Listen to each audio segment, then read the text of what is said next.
ইব্রাহিম আলাইহিস সালাম যেভাবে ত্যাগ করেছিলেন, যেভাবে লড়াই করেছিলেন, যেভাবে সংগ্রাম করেছিলেন, সেই সংগ্রাম আজকে আমরা কজন করতে পারি? আল্লাহ রাব্বুল আলামিন পবিত্র কোরআনে বলছেন সূরা নাহলের 120 নম্বর আয়াতে, ইন্না ইব্রাহিমা কানা উম্মাতান। ইব্রাহিম আলাইহিস সালাম ছিলেন একটা উম্মতের ন্যায়। একটা উম্মতের যে পাওয়ার, একটা উম্মত যা করতে পারে, হযরত ইব্রাহিম আলাইহিস সালাম তার চেয়ে বেশি কিছু করেছিলেন। সেই জন্য আল্লাহ রাব্বুল আলামিন কোরআনে ইব্রাহিম আলাইহিস সালামকে একটা উম্মতের সঙ্গে, একটা জনগোষ্ঠীর সঙ্গে, একটা জাতির সঙ্গে তুলনা করেছেন। কানিতাল লিল্লাহি হানিফা, এবং তিনি ছিলেন আল্লাহর প্রতি অনুগত এবং একনিষ্ঠ। আল্লাহর যে আদেশ এবং নির্দেশ, তার বাইরে সারা জীবনে তিনি কিছু করেননি। ওয়ালাম ইয়াকুন মিনাল মুশরিকিন, এবং তিনি মুশরিকদের অন্তর্ভুক্ত ছিলেন না। কে ইব্রাহিম আলাইহিস সালাম, যার ব্যাপারে আল্লাহ রাব্বুল আলামিন কোরআনে এইরকম সার্টিফিকেট দিয়েছেন যা অন্য কারো ক্ষেত্রে, অন্য কোন নবীর ক্ষেত্রে আল্লাহ রাব্বুল আলামিন দেননি। একজন মানুষ যখন নোবেল প্রাইজ পায়, তখন আমরা দেখি তার জীবন, তার লাইফ স্টাইল, তার কর্ম, সে কি করেছে, কি জন্য সে নোবেল প্রাইজ পেল। কেউ যখন রাষ্ট্রপতি পুরস্কার পায়, আমরা ভাবি, আমরা দেখি, তার জীবন নিয়ে আলোচনা করি, চর্চা করি, মিডিয়া চর্চা করে, তার কি কি কাজ ছিল, কি কি গুণ ছিল, যার কারণে সে আজকে রাষ্ট্রপতি পুরস্কার পেল, নোবেল প্রাইজ পেল। কিন্তু আমরা এই দিনে উপস্থিত হয়ে, আজকে জুলহাজ মাসের 10 তারিখ, কোরবানির দিন, এই দিনে দাঁড়িয়ে শুধুমাত্র আমরা একটা জিনিসই উপলব্ধি করতে পারছি বা উপলব্ধি করতে পেরেছি আমাদের জীবনে, সেটা হচ্ছে 10 তারিখ আসবে, কোরবানি জবাই করব। অমর ব্যক্তি শান্তিতে নোবেল প্রাইজ পেয়েছেন, বা নোবেল প্রাইজ পেয়েছেন, বা রাষ্ট্রপতি পুরস্কার পেয়েছেন, এই জানাটাই আমাদের জন্য কি যথেষ্ট? নিশ্চয় যথেষ্ট নয়। যদি এটাই যথেষ্ট হতো, তাহলে মিডিয়াতে, পত্র পত্রিকায় তার জীবন নিয়ে, তার কর্ম নিয়ে এত আলোচনা হতো না। কিন্তু ইব্রাহিম আলাইহিস সালামের যে সারা জীবনের মিশন, সারা জীবনের কাজ, সেই সমস্ত কাজ নিয়ে আমাদের কোনো চর্চাই নেই। শুধু একটা কাজ নিয়ে চর্চা, সেটা হচ্ছে তিনি কোরবানি করেছিলেন পুত্রকে, আর সেটা আল্লাহর পরীক্ষা ছিল। পুত্র কোরবানি না হয়ে একটা দুম্বা কোরবানি হয়েছিল। তার সুন্নাতের ফলশ্রুতিতে, তার সুন্নাত পালনার্থে আমরা প্রতি বছর কোরবানি করে থাকি। ইব্রাহিম আলাইহিস সালামের জীবন কি এটাই ছিল? শুধু কি মাংস খাওয়াটাই ছিল? শুধু কি ফিরিজাত করার জন্য আমার জীবনে, আমার সন্তান সন্ততির জীবনে কয়েকদিন আনন্দ বয়ে আনবে, ভালো খাসির মাংস, ভালো গরুর মাংস, এটাই কি ইব্রাহিম আলাইহিস সালামের চরিত্র ছিল? এটা আমাদেরকে অ্যানালাইসিস করতে হবে, এটা আমাদেরকে পর্যালোচনা করতে হবে। যদি আমরা করতে না পারি, তাহলে আমরা মুসলিম কোথায়? মুখে দাবি করলে তো মুসলমান হওয়া যায় না। আমাদেরকে কাজে কর্মে প্রমাণ দিতে হবে যে আমরা মুসলিম। তাই একটু দেখি ইব্রাহিম আলাইহিস সালাম কি এমন কাজ করেছিলেন।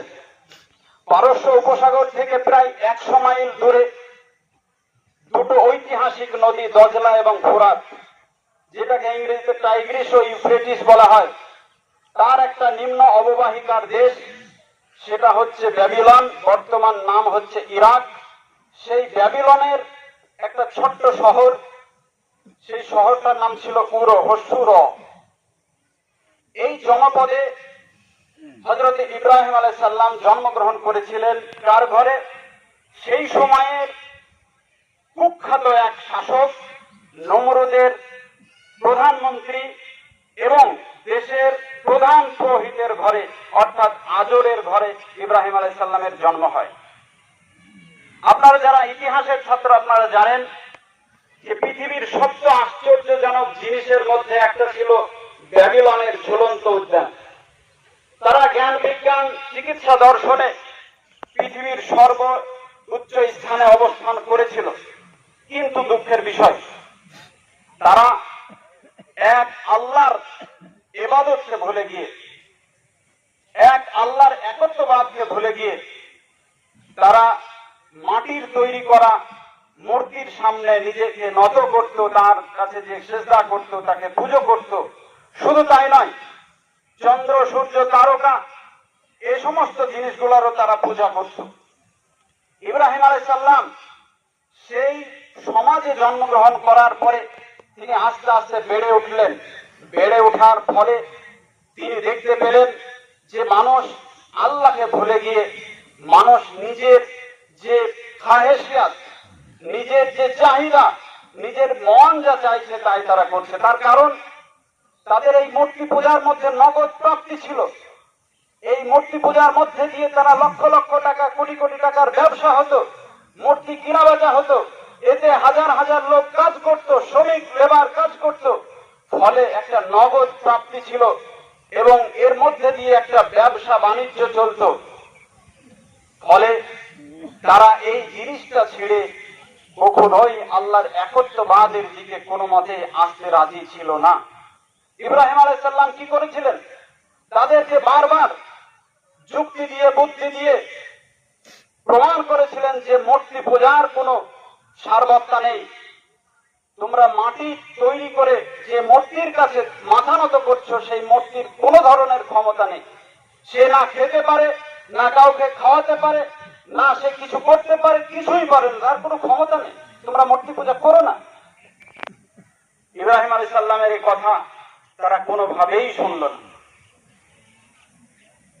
তারপরে যারা তারকা পূজা করত, চন্দ্র পূজা করত, তাদেরকেও তিনি বিভিন্ন ভাবে যুক্তি দিয়ে, বুদ্ধি দিয়ে বোঝানোর চেষ্টা করলেন যে দেখো, যিনি সৃষ্টিকর্তা হবেন, যিনি মাহবুদ হবেন, যিনি আল্লাহ হবেন, তিনি কখনো অস্তমিত যাবেন না। আজকে সূর্য উঠেছে, সন্ধ্যা হবে, সূর্য অস্তমিত চলে যাবে।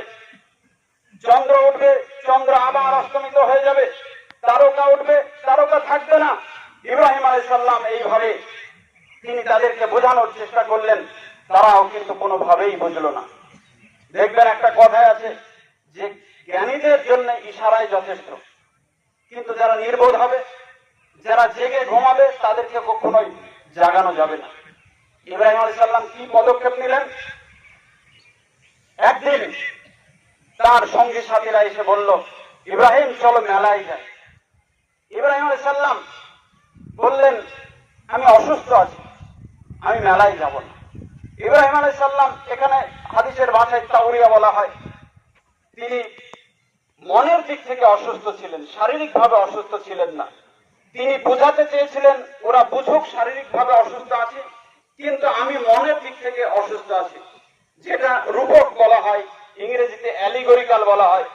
তো তিনি বললেন আমি অসুস্থ, আমি যাব না।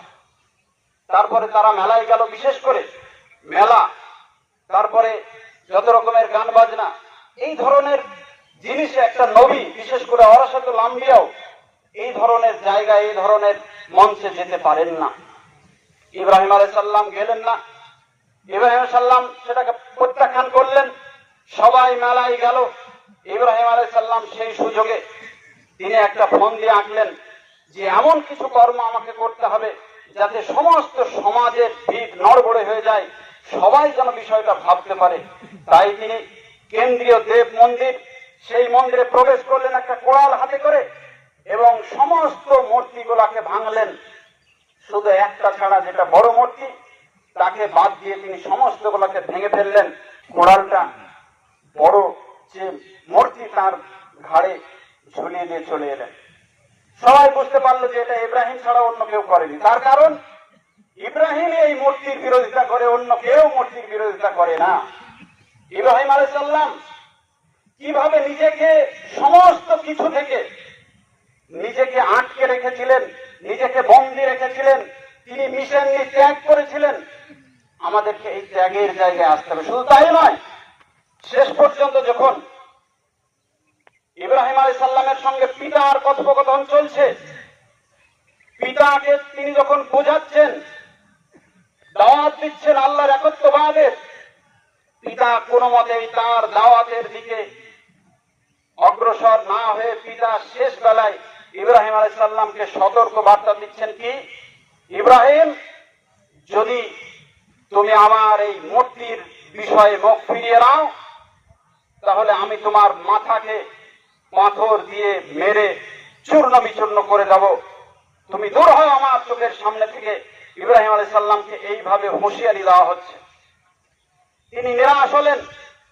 তারপরে তিনি যখন এই মূর্তি পূজা মানে মূর্তিগুলাকে যখন ভেঙে ফেললেন, তখন তারা প্ল্যান করলো যে ইব্রাহিমকে আর বাঁচিয়ে রাখা যাবে না, একে হত্যা করে দিতে হবে, একে শেষ করে দিতে হবে। সমস্ত অশান্তির মূলে, এই সমাজকে নষ্ট করার মূলে হচ্ছে ইব্রাহিম। তাই তারা তাকে সরাসরি নমরুদের কাছে নিয়ে গেল। তার কারণ একজন বড়সড় ব্যক্তির সন্তান, তো প্রধানমন্ত্রী এবং দেশের প্রধান পুরোহিতের ছেলে, তাকে সহজে মারা যায় না। একেবারে শাসকের অনুমতি ছাড়া মারা খুব কঠিন। তাই তাকে ডাইরেক্ট শাসকের কাছে নিয়ে যাওয়া হলো। আমরা সামান্য সমাজের মরলদেরকে ভয় করি, হক কথা বলছে, মেম্বারকে ভয় করি, প্রধানকে ভয় করি, এমএলএ কে ভয় করি সত্যকে বলতে। তারা যা নির্দেশ দেয়, অন্যায় দেখ আর ঠিক দেখ আর ভুল দেখ, আমরা সেগুলা মাথা পেতে মেনে নিয়ে চলি। কিন্তু ইব্রাহিম আলাইহিস সালাম যেটাকে ন্যায় বলে মনে করেছিলেন এবং যে সত্যের প্রচারে আল্লাহ রাব্বুল আলামিন তাকে প্রেরণ করেছিলেন, সেই সত্য তিনি প্রচার করেছিলেন নমরুদের সামনাসামনি গিয়ে। নমরুদ তখন বলল যে, বলো তোমার রব কে, তোমার উপাস্য কে? ইব্রাহিম আলাইহিস সালাম দীপ্ত কণ্ঠে উত্তর দিয়েছিলেন, রব্বি আল্লাযী ইউহয়ী ওয়া ইউমীত, সেই আমার রব যিনি মানুষকে মৃত্যু দেন এবং জীবন দেন, জীবন দেন এবং মৃত্যু দেন। নমরুদ বলল যে এত সহজ জিনিস, এটা আমিও পারি।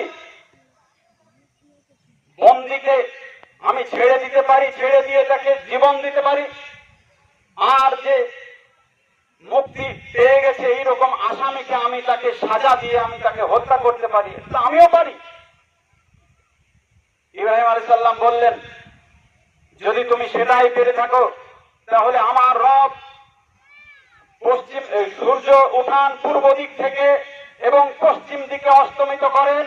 তোমার যদি কোনো ক্ষমতা থাকে তাহলে তুমি পশ্চিম দিক থেকে সূর্য উদিত করে দেখাও।